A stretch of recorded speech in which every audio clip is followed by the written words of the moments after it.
पौराणिक काल में महान ऋषि कंडू हुआ करते थे, जिनका आश्रम गोमती नदी के तट पर था। ऋषि कंडू घोर तपस्वी थे।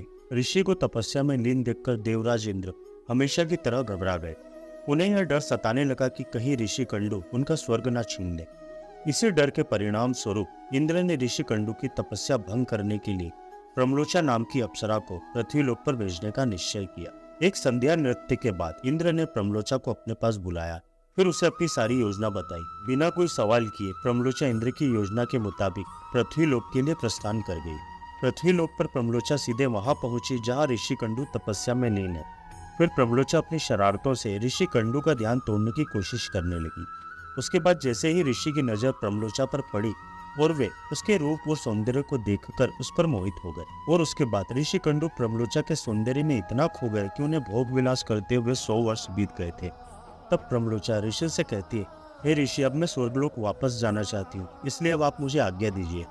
अप्सरा के मुख से जाने की बात सुनकर ऋषि उदास हो जाते हैं और कहते हैं, हे देवी, अभी थोड़े दिन और रुक जाती तो अच्छा। ऋषि को उदास देखकर अप्सरा पृथ्वीलोक पर और रुकने के लिए मान जाती है।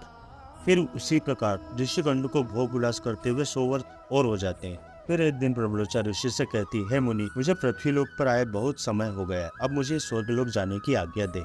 ऋषि कंडू प्रमलोचा की बात सुनकर फिर उदास हो जाते हैं और कहते हैं, हे देवी, अभी कुछ समय और रुक जाओ, फिर चले जाना।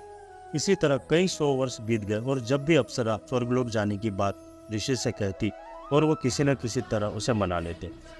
वो अप्सरा ऋषि के श्राप से भी डर रही थी कि कहीं क्रोध में आकर ऋषि कंडू उन्हें श्राप न दे दे।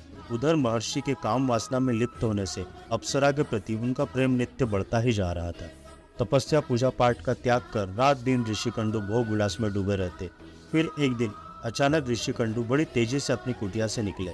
तभी प्रमलोचा उनके पास आई और पूछती है, हे मुनि, आप कहाँ जा रहे हैं? तब ऋषि कंडू ने कहा, हे भद्रे, दिन अस्त हो चुका है, अतः मैं संध्या उपासना करने जा रहा हूँ। अगर ऐसा नहीं किया तो मेरा धर्म नष्ट हो जाएगा। यह सुनकर प्रमलोचा मुस्कुराए बिना रह न सकी और बोली, हे सब वेदों के ज्ञाता, इतने वर्षों में क्या पहली बार आज सूर्यास्त हुआ है? जो संध्या वंदन नहीं करेंगे तो आपका धर्म नष्ट हो जाएगा। मैं तो आपसे जब से मिली हूँ तब से आपने कभी संध्या वंदन किया ही नहीं है। अप्सरा के ऐसे वचन सुनकर ऋषि कंडू बोले, हे भद्रे, नदी के इस सुंदर तट पर आज सवेरे ही तो तुम आई हो।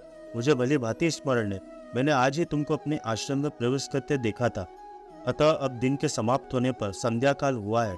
मुझे तो लगता है कि तुम मेरा उपहास कर रही हो।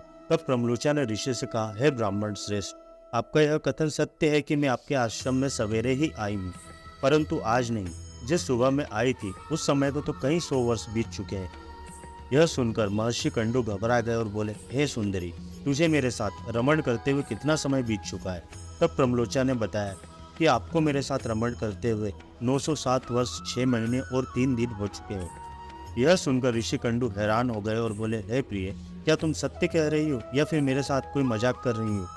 मुझे तो ऐसा ही प्रतीत होता है कि मैं तुम्हारे साथ एक दिन ही रहा हूँ। तब प्रमलोचा बोली, हे ब्राह्मण, मैं आपसे झूठ कैसे बोल सकती हूँ, वो भी उस समय जब आप अपने धर्म का अनुसरण करने के लिए तत्पर होकर मुझसे पूछ रहे हैं।